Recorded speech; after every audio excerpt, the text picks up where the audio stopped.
നമ്മുടെ വണ്ണം കുറയ്ക്കാനായിട്ട് അത്ഭുതകരമായിട്ടുള്ള കഴിവുണ്ട്. അപ്പം നമ്മൾ ഭക്ഷണത്തിന് മുൻപ് മരുന്ന് പോലെ കഴിക്കേണ്ട ചില സാധനങ്ങളാണ് ഈ പറഞ്ഞതെല്ലാം. നമ്മുടെ ഇൻറ്റസ്റ്റൈനും ആമാശയവുമെല്ലാം ഒരു ചൂല് പോലെ അടിച്ച് വൃത്തിയാക്കി നമ്മുടെ ഉള്ളിലെ ടോക്സിൻസ് എല്ലാം പുറന്തള്ളാനായിട്ടും സഹായിക്കുന്ന അത്ഭുത ഗുണങ്ങളുള്ള ചില പച്ചക്കറികൾ തന്നെയാണ്. നമ്മുടെ ഭക്ഷണത്തിൽ ഇത്തരത്തിൽ ശ്രദ്ധിക്കാൻ പറ്റില്ല എന്നുണ്ടെങ്കിൽ നമ്മൾ എന്താണ് ചെയ്യേണ്ടത്? വണ്ണം കുറയ്ക്കാനും പ്രമേഹം നിയന്ത്രണത്തിൽ വരുത്താനും നമ്മുടെ ആൻറ്റി ഓക്സിഡൻറ്റ് പ്രോപ്പർട്ടീസ് നിയന്ത്രിക്കുന്നത് വഴി നമ്മുടെ സ്ട്രെസ് ലെവൽ കുറയ്ക്കാനും ഫ്രീ റാഡിക്കൽസിൻ്റെ അളവ് കൺട്രോളിൽ നിർത്താനും ഉപകരിക്കുന്ന ചില ഭക്ഷണ സാധനങ്ങളാണ് ഇന്ന് പരിചയപ്പെടുന്നത്. അത് പച്ചക്കറികൾ മാത്രമാണ്. വെജിറ്റേറിയൻസ് ആയിട്ടുള്ള എല്ലാവർക്കും പരീക്ഷിക്കാവുന്ന സംഗതിയാണ്. അപ്പോൾ ഇതിൽ ഏറ്റവും പ്രധാനമായിട്ടും പറയാനുള്ളത് നമ്മുടെ കുക്കുംബർ തന്നെയാണ്. കുക്കുംബർ എന്നാൽ കക്കിരിക്ക, എല്ലാവർക്കും അറിയാവുന്ന സാധനം തന്നെയാണ്. കുക്കുംബറിന് നമ്മുടെ വണ്ണം കുറയ്ക്കാനായിട്ട് അത്ഭുതകരമായിട്ടുള്ള കഴിവുണ്ട്. അപ്പം നമ്മൾ ഭക്ഷണത്തിന് മുൻപ് മരുന്ന് പോലെ കഴിക്കേണ്ട ചില സാധനങ്ങളാണ് ഈ പറഞ്ഞതെല്ലാം. അതായത് കുക്കുംബർ, 2 പാവയ്ക്ക പോലുള്ള സാധനങ്ങൾ, 3 കോവയ്ക്ക പോലുള്ള സാധനങ്ങൾ, ഗാഡ് വിഭാഗത്തിൽപ്പെടുന്ന സ്നേക്ക് ഗാർഡാണെങ്കിലും ബിറ്റർ ഗാർഡാണെന്നുണ്ടെങ്കിലും എല്ലാം നമ്മുടെ വണ്ണം കുറയ്ക്കാനും ഷുഗർ ലെവൽ കുറയ്ക്കാനായിട്ടും ഗ്ലൈസിമിക് ഇൻഡെക്സ് കുറഞ്ഞു നിൽക്കുന്നത് കൊണ്ട് നമ്മുടെ ഷുഗർ നല്ല കൺട്രോളിലാക്കാനും ഏറ്റവും പ്രധാനം നമ്മുടെ ഇൻറ്റസ്റ്റൈനും ആമാശയവുമെല്ലാം ഒരു ചൂല് പോലെ അടിച്ച് വൃത്തിയാക്കി നമ്മുടെ ഉള്ളിലെ ടോക്സിൻസ് എല്ലാം പുറന്തള്ളാനായിട്ടും സഹായിക്കുന്ന അത്ഭുത ഗുണങ്ങളുള്ള ചില പച്ചക്കറികൾ തന്നെയാണ്. അതേപോലെ നല്ല ബ്രൈറ്റ് കളറുള്ള ടൊമാറ്റോ, ബീട്രൂട്ട് തുടങ്ങിയ സാധനങ്ങളും മാതള നാരങ്ങ പോലുള്ള സാധനങ്ങളും അധികം മധുരമില്ലാത്ത പഴങ്ങളുമൊക്കെ നമുക്ക് ഇത്തരത്തിൽ നമ്മുടെ വണ്ണം കുറയ്ക്കാനും സഹായിക്കുന്ന ഒന്നാണ്. പലപ്പോഴും ഇത് നമുക്ക് ഭക്ഷണത്തിൻ്റെ കൂടെ കഴിക്കാനൊക്കെ അതിന് വലിയ ടേസ്റ്റൊന്നും ഇല്ലാത്തത് കൊണ്ട്, പാവയ്ക്കൊക്കെ ആണെങ്കിൽ കയ്പും കൂടെ ഉണ്ട്, അതുകൊണ്ട് കുട്ടികൾക്കും മുതിർന്നവർക്കും തന്നെയും ഇതൊക്കെ കഴിക്കാൻ ഭയങ്കര മടിയാണ്.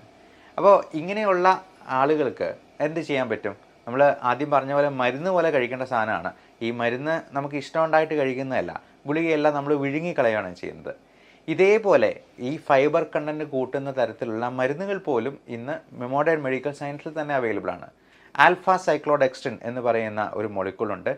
അതേപോലെ ഈ ജിൻസങ് സീഡ് എക്സ്ട്രാക്ട്, ഗ്ലൂട്ടങ് എക്സ്ട്രാക്ട് തുടങ്ങിയ മരുന്നുകൾ അടങ്ങിയിട്ടുള്ള മോഡേൺ മെഡിസിനിൽ തന്നെ ടാബ്ലറ്റ്സ് ഫോമിൽ ഇത് അവൈലബിൾ ആകുന്നതാണ്.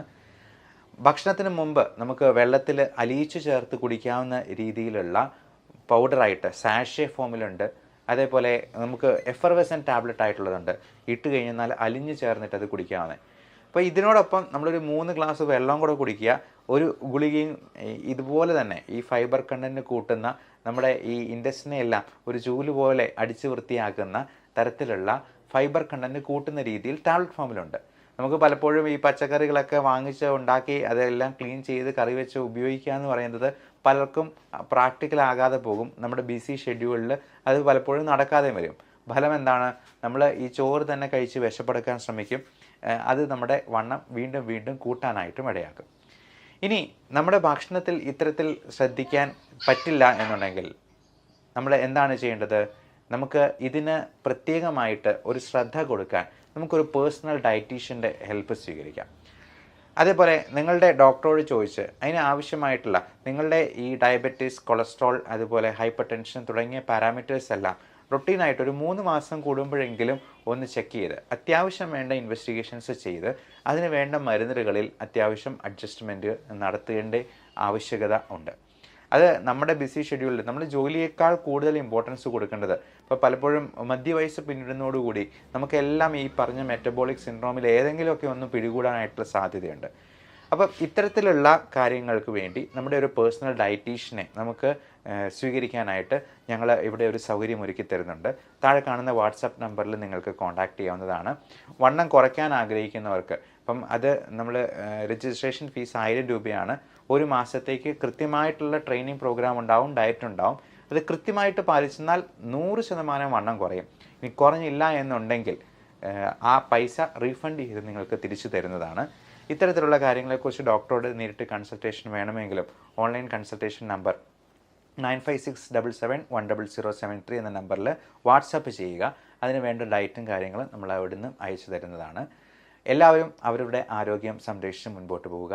ഇപ്പോൾ നമ്മൾ സാധാരണ എല്ലാവരോടും പറഞ്ഞു കൊടുക്കുന്ന ഒരു ചെറിയ ഡയറ്റും കൂടി, ഒരു ഡയറ്റ് പാറ്റേണും കൂടി ഞാൻ നിങ്ങളോട് ഷെയർ ചെയ്യുന്നു.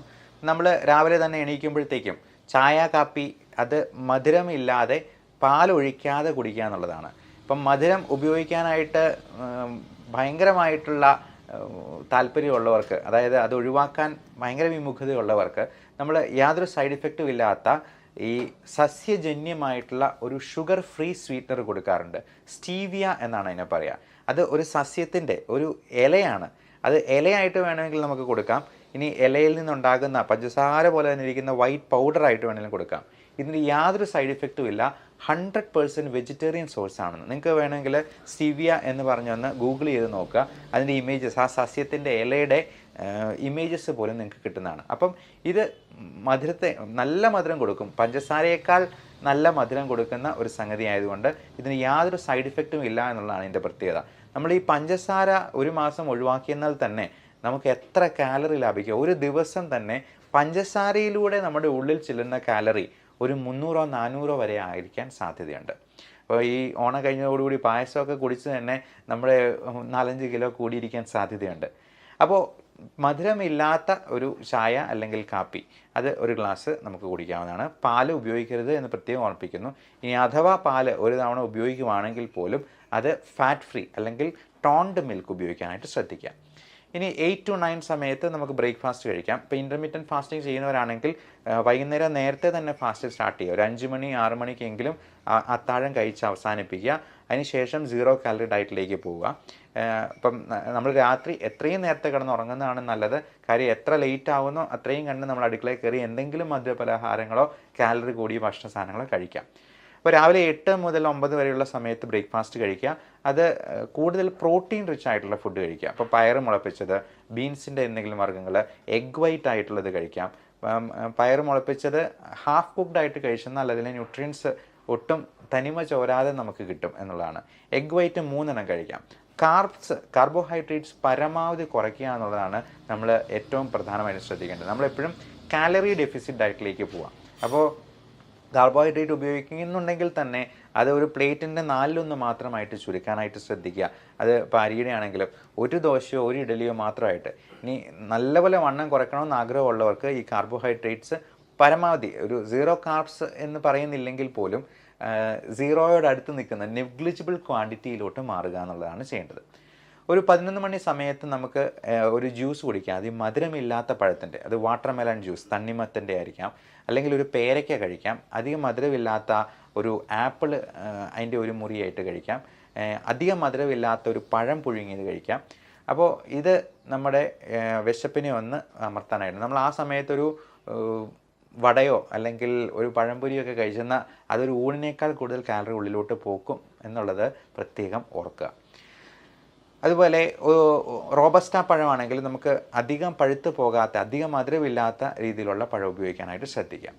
ഒരു 12:30-1 മണിയാവുന്ന സമയത്ത് നമുക്ക് ലഞ്ച് കഴിക്കാം. അതിൽ കൂടുതലും വെജിറ്റബിൾ അവിയലായിട്ടും സാമ്പാറായിട്ടും തോരനായിട്ടും പയറ് തോരനായിട്ടും ഒക്കെ ഉൾപ്പെടുത്തുക. ഫിഷ് കറി ആയിട്ട് കഴിക്കുക. ചിക്കൻ ആണെങ്കിലും കറി വെച്ച് കഴിക്കുക. അത് ഫാറ്റ് ഫ്രീ ആയിട്ടുള്ള ചിക്കൻ, നമ്മൾ റെഡ് മീറ്റ് പരമാവധി ഒഴിവാക്കാൻ തന്നെയാണ് പറയുക.